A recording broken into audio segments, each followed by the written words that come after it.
Queen Sofia has been informed of the dementia her husband, King Juan Carlos I, has suffered from. There comes a time in every life when even kings must surrender to the quiet truths of age, and for Queen Sofia of Spain, that time has arrived with a heaviness she carries close to her heart. Her husband, King Juan Carlos I, the man who once strode with command across continents and history books, is fading. Not in title, perhaps, nor in the written records of what he once represented for a generation of Spaniards, but in the deeply human sense of decline that time insists upon. For weeks now, Queen Sofia has lived with a constant tremor of worry, a silent companion to each day, as reports from Abu Dhabi continue to darken the edges of her thoughts. Though the emeritus king lacks for nothing in the grand, secluded residence where he now lives, surrounded by comfort, guarded by discretion, and waited upon with royal efficiency, he is no longer himself. His body, once proud and tireless, has betrayed him. And now, his mind is beginning to follow. It is not easy, watching the man you once knew as fearless and commanding shrink into a shadow of what he was. But that is what Queen Sofia faces now. In recent days, as reported by journalist José Antonio Zarzalejos, the royal family has met privately in Zarzuela Palace, an urgent gathering not out of protocol, but of concern.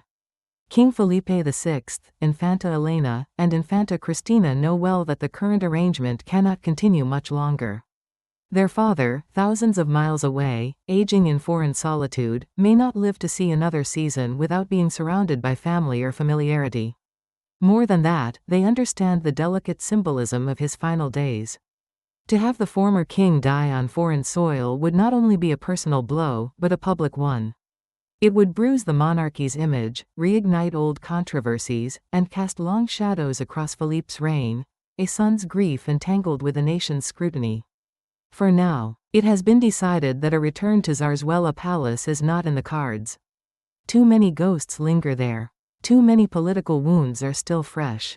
But the family is exploring other options, quiet places where Juan Carlos I might spend his last years under less glaring lights. Galicia, perhaps, where the breeze carries memories from the Atlantic, or maybe somewhere abroad but nearby, Portugal, Switzerland, places with discretion and dignity, places that still whisper of Europe's old nobility. There, he could be close enough to family, yet distant enough to preserve a quiet exit. It is a matter of time, and of grace. But time has already marked its path in Juan Carlos's life with firm, unrelenting steps. The latest diagnosis has left no room for illusions. He will never walk again. The king who once sailed, hunted, and danced at state dinners is now bound forever to a wheelchair. In his earlier years of decline, he had placed his hopes in cutting-edge medicine, in stem cells, in regenerative therapies, in the eternal pursuit of another chance. But science has reached its limit, and so has he. There is no treatment left to try, no miracle waiting in a clinic. His body has made the decision his pride resisted. For a man like Juan Carlos, this new reality is more than physical. It wounds him in ways that medicine cannot address. He has always said to his family, sometimes in jest and sometimes with bitter sincerity, that if he could not travel, taste fine wine, or sit in good company to watch the world go by, then he did not want to go on. For him, life was meant to be lived visibly, boldly, out loud. But now, his world is growing smaller. He rarely receives visitors, and on his darker days, he closes himself off from even those who care most deeply. There is a room in his Abu Dhabi residence, secured and private, where he retreats when his body aches more than usual or when the fog in his mind grows too thick to bear. Not even Marta Gaia, the woman who has been one of his most loyal companions in recent years, is allowed in during those hours. He cannot stand to be seen, not like this. Not as a king in retreat, but as a man quietly losing the parts of himself that once defined him. Queen Sofia continues to read every medical report sent to her. Each line, each note from a specialist, is another reminder that the man she shared decades of history with is slipping beyond the reach of her presence. Theirs was not a perfect marriage, but it was one forged in the fires of duty, of monarchy, and of shared responsibility to a nation. And now, as his mind begins to falter, his memory growing patchy, his awareness at times elusive, she is forced to reconcile with the slow farewell that has already begun. In public, she keeps her composure. But in private, those close to her say, she is quieter these days. More introspective. She knows the end is coming, perhaps sooner than the palace will officially acknowledge. Juan Carlos I was once a symbol of modern Spain, credited with helping steer the country toward democracy. Hailed for his role in stabilizing a fragile post-Franco era. But his final chapters have been complicated. Scandals, self-imposed exile, a growing detachment from the people who once applauded him. Yet for Queen Sofia, the man in Abu Dhabi is not merely a former king or a fading figurehead. He is the father of her children, the man she stood beside through revolutions of history and of heart, and now, the man whose quiet suffering she bears witness to from afar. It is a profoundly human tale, one not of royalty, but of aging, of dignity, and of the difficult truths that even power cannot soften. No amount of wealth, no towering legacy, no vault of medals or royal decrees can prevent the slow, inevitable march of time. And in that, Juan Carlos I joins the rest of us. A man looking for a way to end his story with peace, not spectacle. With presence, not press releases. With the love of a family that understands his flaws but remembers his better days. The decisions made in Zarzuela Palace now are not just about logistics, they are about grace. About how to give a once powerful man an ending that honors the man he was without denying the man he has become. About how to let Queen Sofia, a woman who has endured in silence for decades, find her own quiet closure. And about how King Felipe VI, carrying the weight of a complicated dynasty, can prepare for his father's departure with both love and leadership. The emeritus king may never again stroll the gardens of Spain, may never again toast to the future with his signature charm. But in the silent corners of his residence, surrounded by the echoes of a life lived boldly, there remains something tender, something human.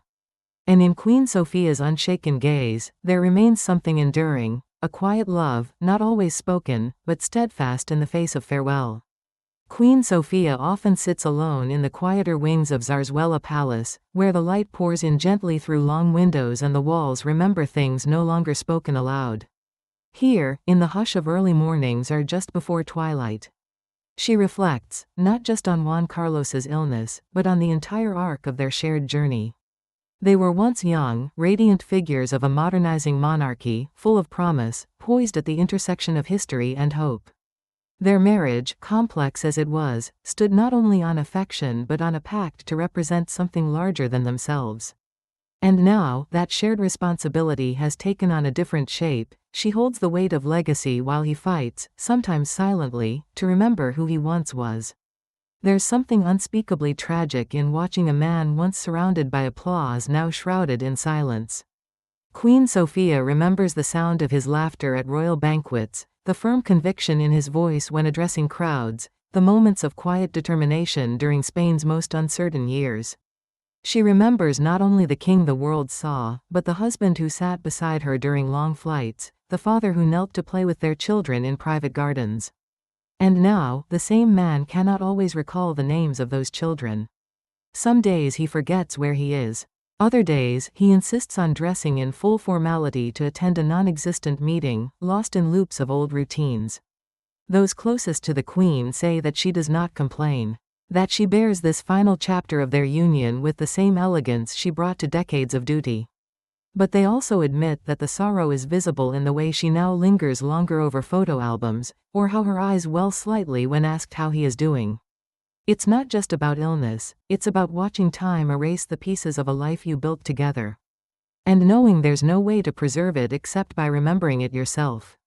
The royal family, though divided at times over the years, has started to come closer again, not just for public appearance, but out of a quiet understanding that the final season of their patriarch's life demands unity. Felipe VI, though burdened by the pressures of modern monarchy, has tried to strike a balance between duty and sonhood. The same is true for Infanta Elena and Infanta Cristina, who now speak more often. Not just about arrangements, but about memories, trying to piece together the good with the difficult. Back in Abu Dhabi, Juan Carlos has begun speaking less. His moments of clarity grow shorter. The frustration of confusion weighs heavily on him, and in his worst moods, he becomes angry, even defiant. But then, there are brief moments, fleeting but beautiful, when he speaks clearly, remembers a story from his childhood, or asks about someone from the old court. These moments are cherished like rare sunlight breaking through dense clouds. And they are painful, too, for they remind his loved ones of what is being lost. In those moments, Queen Sofia doesn't cry. She simply listens, holds his hand if she is there, or responds softly on the phone if they're apart. She knows the most precious thing she can offer him now is not grandeur or spectacle, but presence. A kind voice, a familiar warmth, a reminder that he is still loved, not for his crown, but for the man who once wore it with such spirit. They both know the world will remember Juan Carlos I through the lens of history, his triumphs, his controversies, his role in shaping Spain's modern democracy. But Sofia, more than anyone, knows the private man behind the royal facade. And in these final years, she quietly fights for that man to have peace, to be surrounded not by judgments, but by understanding. For when the final curtain falls, and the headlines fade, it is not the power that matters, it is the humanity that remains.